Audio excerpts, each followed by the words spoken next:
আসসালামু আলাইকুম প্রিয় ভাইরা। কাজ শেষে বাড়িওয়ালার ছোট্ট একটি চাহিদা পূরণ করে দিলাম। ছাদের উপরে অনেক সময় বাড়িওয়ালা বন্ধু-বান্ধব নিয়ে আসে। তখন হাত মুখ ধোয়ার কোনো ব্যবস্থা থাকে না। তো ওনার ছাদে একটা বেসিন পড়া ছিল অনেক পুরানো। তো আমার কাছে আবদার করছে যে এই বেসিনটা এখানে সেট আপ করে দেওয়ার জন্য। তো আমরা বেসিনটা এখানে সেট আপ করে দিতেছি। তো আমাদের এখানে আপনার মানে অ্যাকুরেট মেজারমেন্ট বেসিন বসানো যায় না, তার জন্য আমরা নিচে দিয়ে ইট গাঁথনি দিয়ে তারপরে আপনার টাইস সেট আপ করবো। তো এখানে সমস্যা ছিল এই যে 1.5 ইঞ্চি যে পাইপ আছে, পাইপে বেসিন বসা বাইজে যায়। এর জন্য আমরা আপনার এখানে ইট নিচে ইট দিয়ে তারপরে আপনার টাইসে একটা বসাই দিতেছি যাতে সুন্দরভাবে কাজটা হয়। তো আমরা এখানে টাইসটাকে আপনার ছিদ্র করে নিয়ে এখানে বসাই দেব। তো প্রথমে আমরা বালুর এই বালুগুলা বানিয়ে এর উপরে বসাই দেব, তারপরে আপনার টাইসটা বসাই দিব। তো এই ছোটোখাটো ছিদ্রগুলো আসলে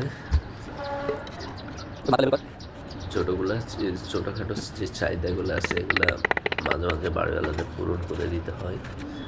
প্লাস আপনার যদি আপনাদেরও ছাদে এই ধরনের বেসিন হয়তো বা বাড়তি কিছু পড়ে থাকে, আপনারা চাইলে দিতে পারেন।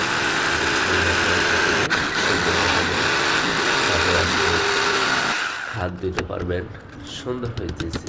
তো আমাদের প্রায় আপনার মোটামুটি সেট আপটা হয়ে যাচ্ছে।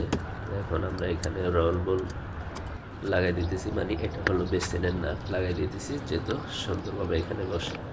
আর যে অ্যাঙ্গেল স্টপটা লাগানো ছিল সেটা এখানে ভাজা যায়, এর জন্য আমরা এটাকে খুলে এখানে এলবো নতুন দিয়ে দিলাম। আর এখানে অ্যাঙ্গেল স্টপটা লাগিয়ে দিলাম। এখন বেসিনের যে প্যানেল আছে সেই প্যানেলটা এখানে বাঁধবে।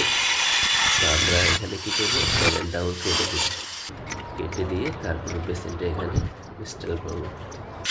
সম্ভবত আপনার আবারও ভাঙবে, তো আমরা আবার একটু কেটে নিলাম, তারপরে এখানে বেসিনটা বসাই দিব।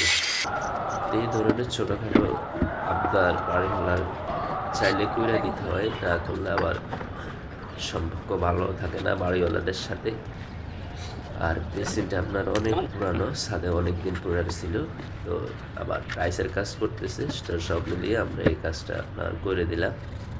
এখন হলো বেসিনটা পুরো ধুলা দিয়ে মাখা, তো সেটাও আমরা পরিষ্কার করে দেব ইনশাল্লাহ। প্রায় আমাদের লাগানো মোটামুটি শেষ। এখন আমরা পানি ছেড়ে দেবো, পানি আসে আলহামদুলিল্লাহ।